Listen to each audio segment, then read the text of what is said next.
Hey, and welcome back to Tradie Business School, the podcast where we have real conversations and share practical advice and tips on how you can run your trades or contracting business more enjoyably, profitably, and have some more fun along the way. Today, I'm going to be talking about the secret to growing a profitable business. My name is Miranda Hill, and welcome.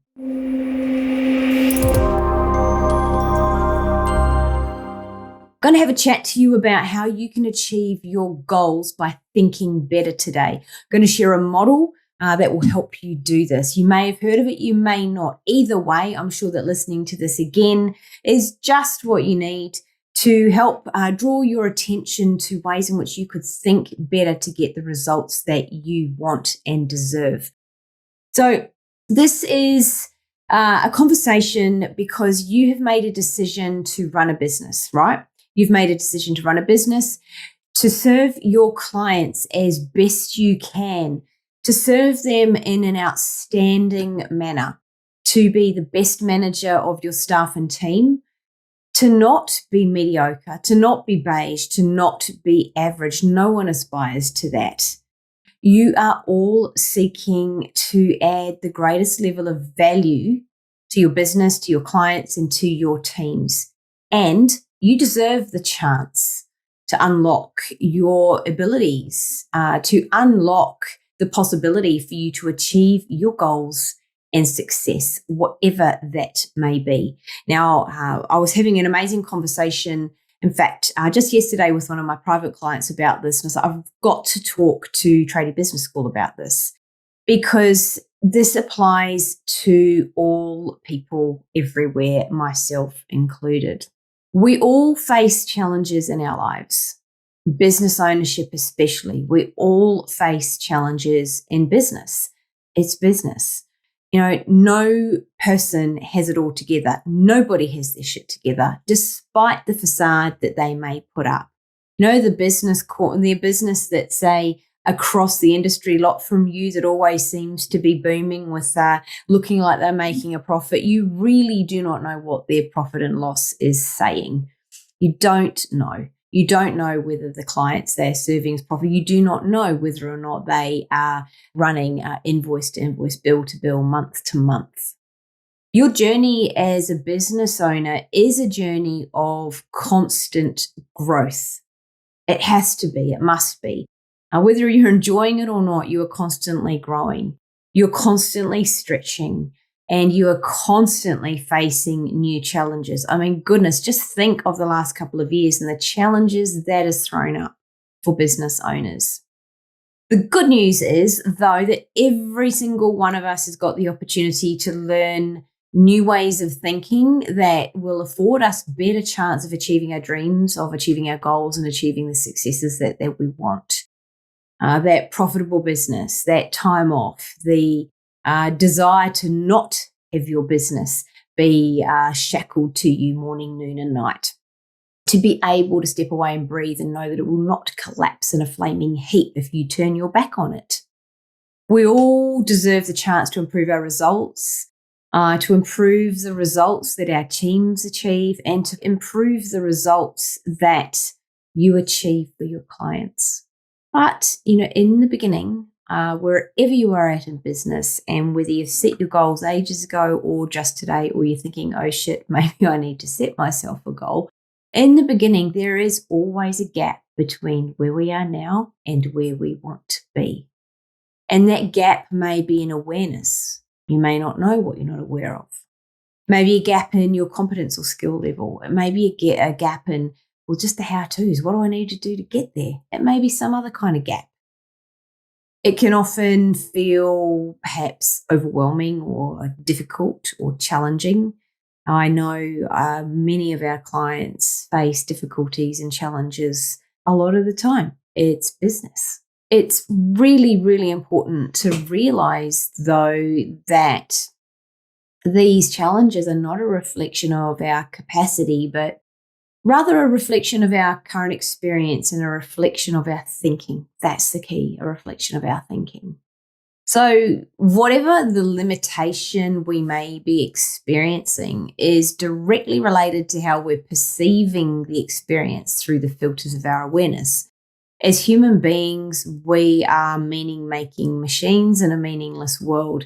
We filter our experiences. Every single one of you out there is a filter, and you filter every experience that happens outside of you. You filter it through and you create meaning from it.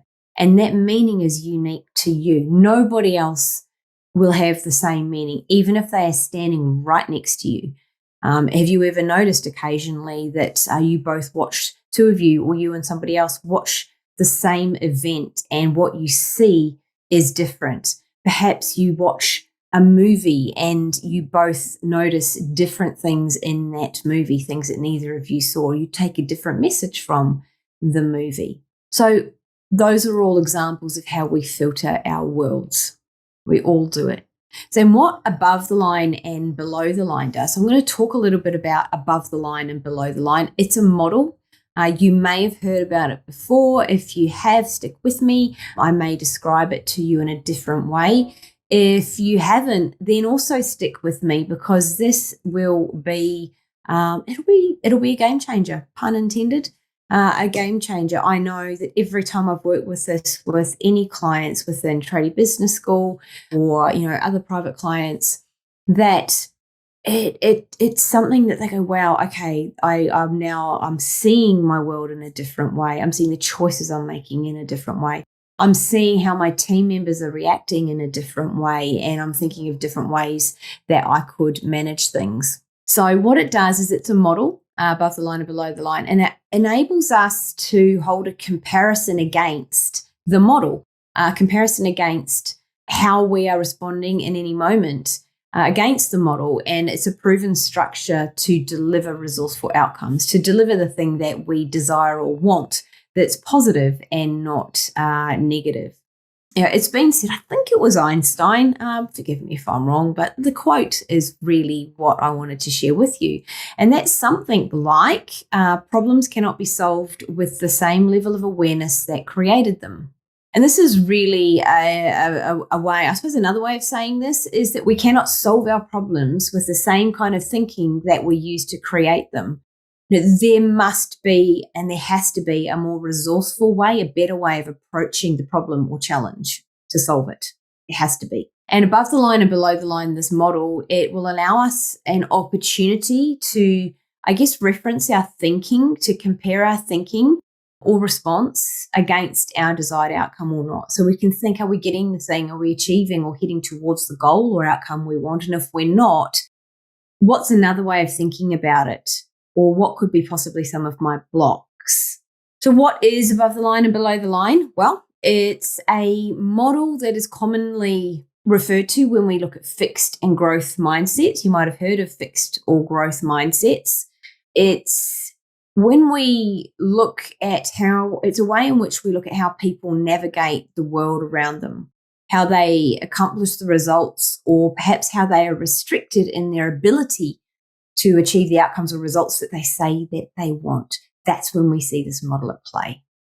What it isn't is limited to one area of life. It's universally applicable across all areas of life, within relationships with yourself, relationships with others, your own personal awareness, your business, your teams, any area of life. It is a universal model. Beautiful to use in a business though, especially when you're looking at how to manage your teams better, and how even for yourself to look at how am I showing up every day in a way that is helping me to achieve my goals. If I'm not achieving my goals, then why not? This is one lens that you could put on to think about and have a look at why you may not be moving forward at the speed, pace, or in the direction of your goals. So below the line is commonly seen in blame and excuses and justification. It's when a person finds themselves lost in their story. You might have heard the saying, we often say at effect. And what I mean by that is that their world is happening to them. It and the world is happening to them. They seem to always be struggling with time and money and resources. They're kind of like that lack person. That person that's always struggling and things are, it's the opposite of abundance. It's lack, it's problem. They hold a set of beliefs that wed them to that thinking. And as a result of holding those beliefs, they become easily overwhelmed. They become really and quite defensive. They're closed. And it's often because of that defensive nature that they're so committed to being right. And not in terms of being factually correct or right, not in terms of getting a great outcome. They're committed to being right, committed to defending their perspective, defending their beliefs, and proving their point, even though it is very much restricting their ability to move forward.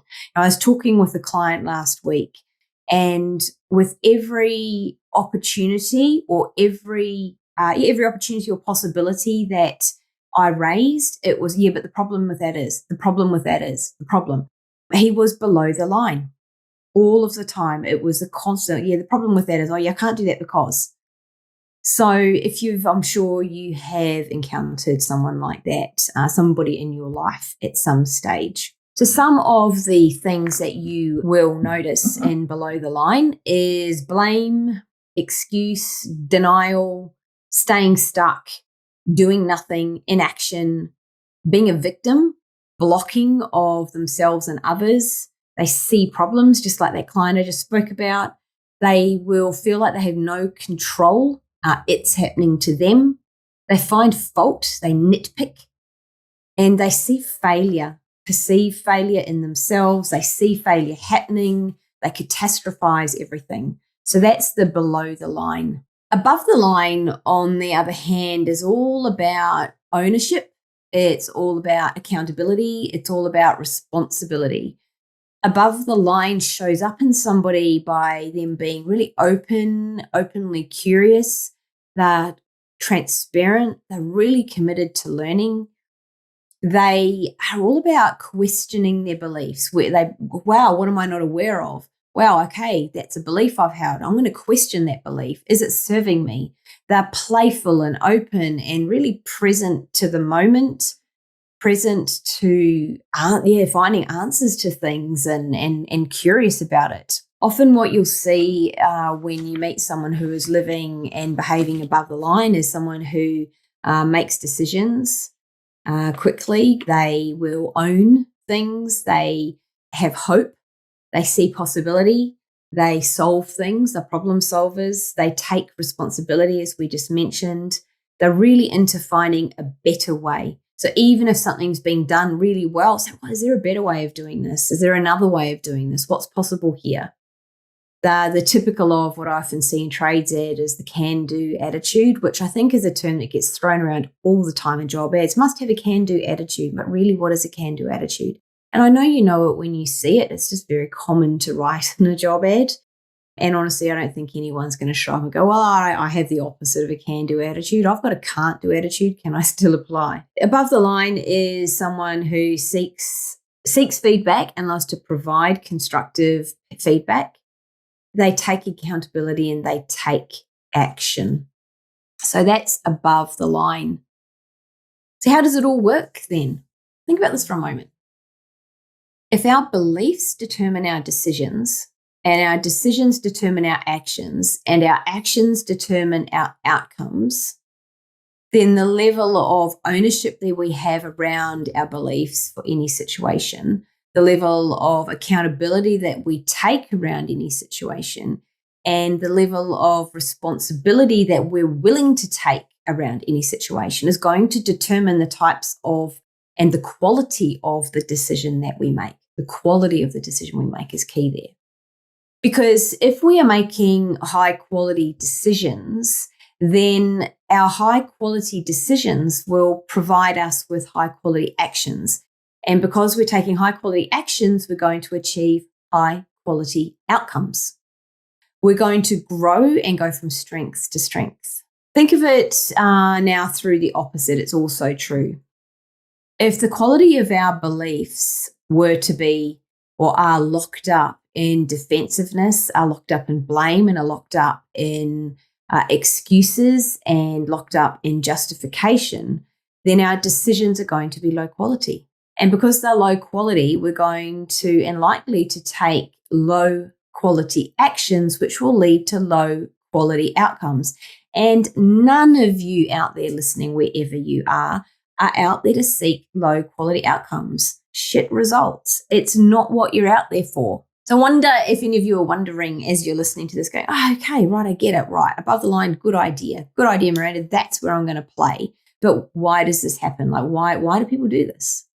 I know a few of you liked those answers, so I'll share with you briefly. It's really important to understand the difference between, I think, Barry and I have talked about it before, the critter brain, the reptilian brain that was formed when we were living in caves back when being and going below the line was really, really useful because it was designed for the purpose of survival back there when we needed to be able to recognize the threat and respond. That threat needed to trigger a response that allowed us to move away from that threat.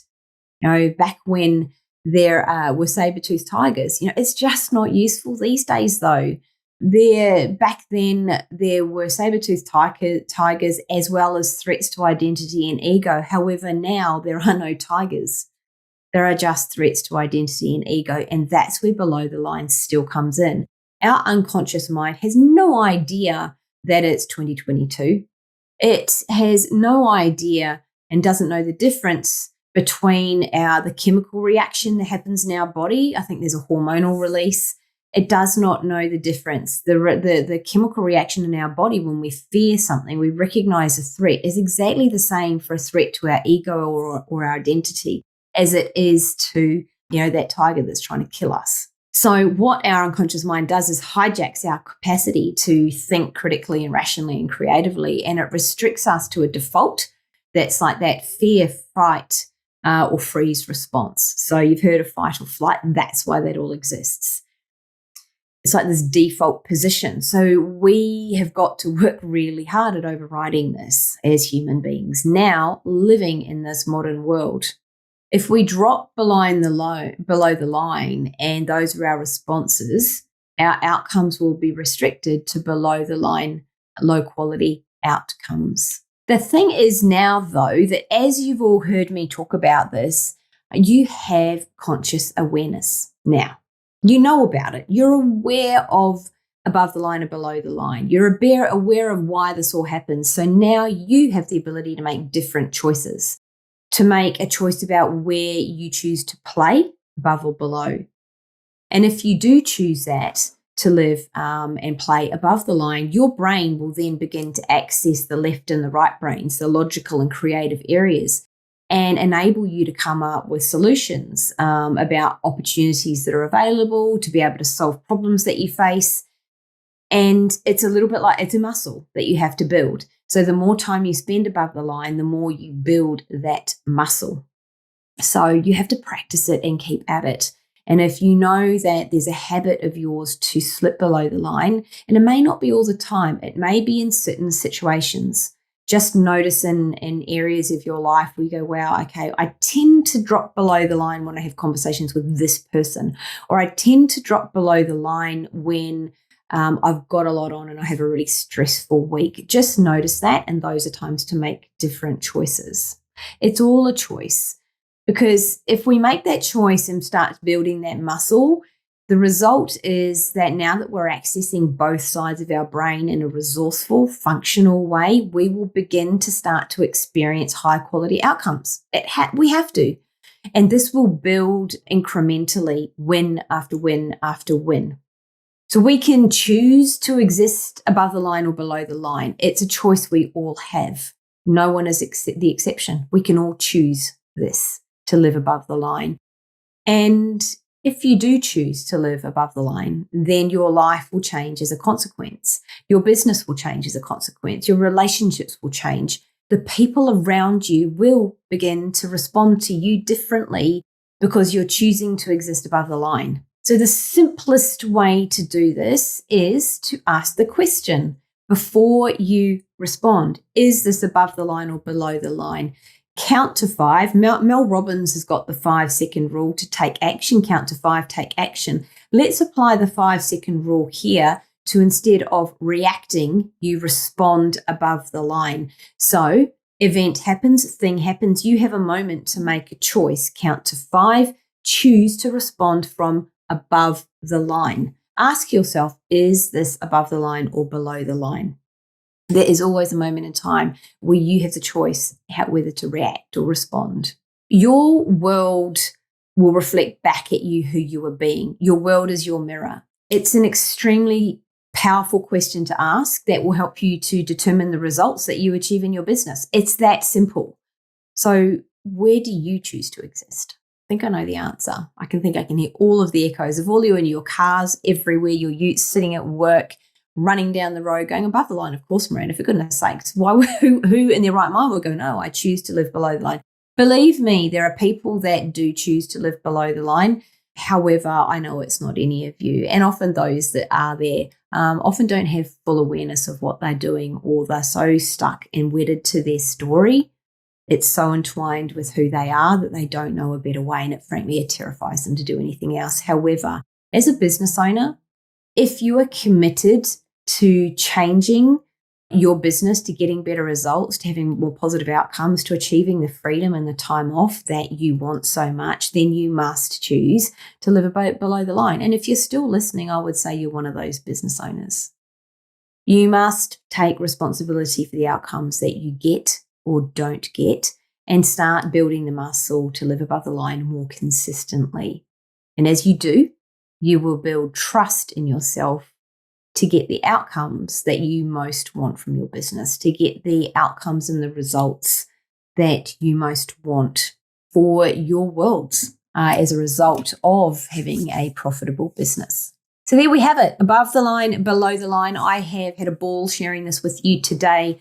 I know that it is something that is so relevant to everybody everywhere. So if you've loved this episode, please share it with friends, with family, with other business owners, anyone you think might be interested in it.